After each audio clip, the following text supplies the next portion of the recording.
Alors, c'est vrai que domotique et Airbnb, souvent on se dit c'est incompatible. Et en effet, il y a beaucoup de choses qu'on ne peut pas forcément faire. Ne serait-ce que les caméras, il y en a qui en ont chez eux, c'est pas possible. C'est tout bonnement illégal. Ne le faites pas. Mais par contre, Airbnb et domotique, c'est vraiment compatible sur certains points.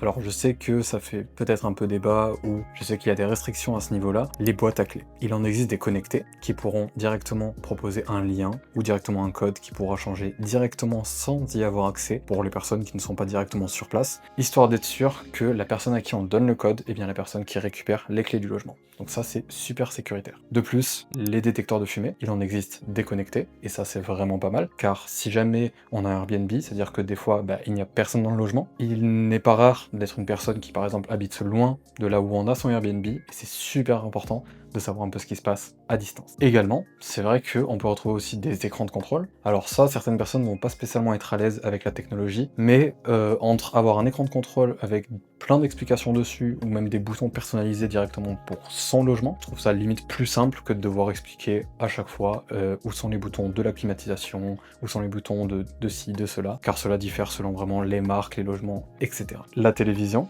qu'on retrouve juste ici, c'est vrai qu'avoir une télévision connectée, ça peut parfois permettre d'avoir un certain mode, et même pourquoi pas une tablette associée à la télévision, qui permet de très simplement pouvoir ouvrir les applications de base, Netflix, Prime Video, et ça c'est vraiment pas mal pour les personnes qui ne sont pas forcément à l'aise avec toutes les marques de télévision. Je sais que Samsung a son interface, les Apple TV c'est une interface, iSense, enfin toutes les marques quoi. Tout le monde propose un petit peu à sa sauce. La domotique apporte toujours un côté plus simplifié, et ça peut être vraiment intéressant pour un logement. Également, la domotique, ça peut permettre, pour certains cas, de proposer des modes, des ambiances, on va dire, pour son logement. Ici, on est dans un logement qui se veut un petit peu cocooning, on retrouve même un jacuzzi à l'extérieur. Donc vraiment, on pourrait permettre d'avoir une centralisation et pouvoir proposer, par exemple, encore une fois, sur une tablette ou sur, je sais pas, on pourrait tout imaginer, des modes, des choses comme ça, des modes d'ambiance un petit peu, par exemple, rose, un petit peu.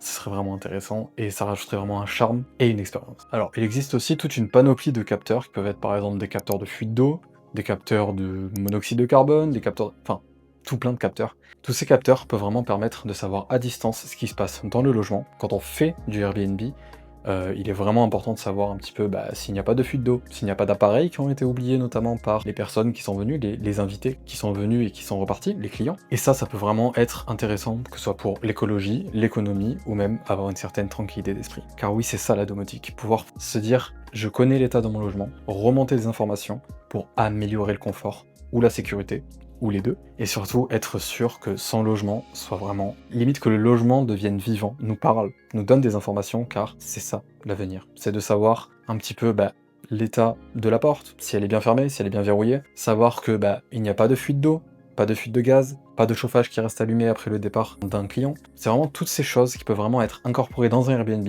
tout en respectant les règles. Il n'y a pas de caméra, il n'y a pas tout ça. Le tout, c'est d'être transparent. Évidemment, certaines personnes, je peux comprendre qu'ils puissent ne pas être à l'aise avec la technologie, mais quand il s'agit de la sécurité, je pense même que certaines personnes peuvent investir là-dedans et se sentir à l'aise de savoir que, globalement, elles pourront vivre une expérience tout en sécurité. Et également, l'aspirateur connecté. Ça, c'est... Je sais qu'aujourd'hui, beaucoup de logements en ont, et c'est vrai qu'aujourd'hui, les nouveaux modèles font littéralement des miracles. Ils passent l'aspirateur, ils lavent le sol, à l'eau chaude, ils se sèchent tout seul. Ça, c'est parfait. Vous le mettez dans un coin. Vous pouvez même l'alimenter parfois avec le circuit d'eau, et vous n'avez rien à faire. Et globalement, les personnes qui viendront sur même plusieurs jours, ils pourront voir que tous les jours, le logement reste propre. Et ça, pour les personnes un petit peu sensibles ou allergiques, c'est vraiment hyper intéressant. Et c'est vrai que ça permet d'avoir tout le temps un logement propre, et de proposer aux invités de ne pas passer l'aspirateur au moment de leur départ, car ce sera fait automatiquement, et ce sera bien fait. Et toi, dis-moi en commentaire, ça t'intéresserait, un Airbnb connecté? Tu pourrais directement te sentir à l'aise et vivre une expérience domotique? Si cette vidéo t'a plu, n'hésite pas à t'abonner et à suivre notre aventure pour peut-être d'autres vidéos comme ça, qui sait. À la prochaine!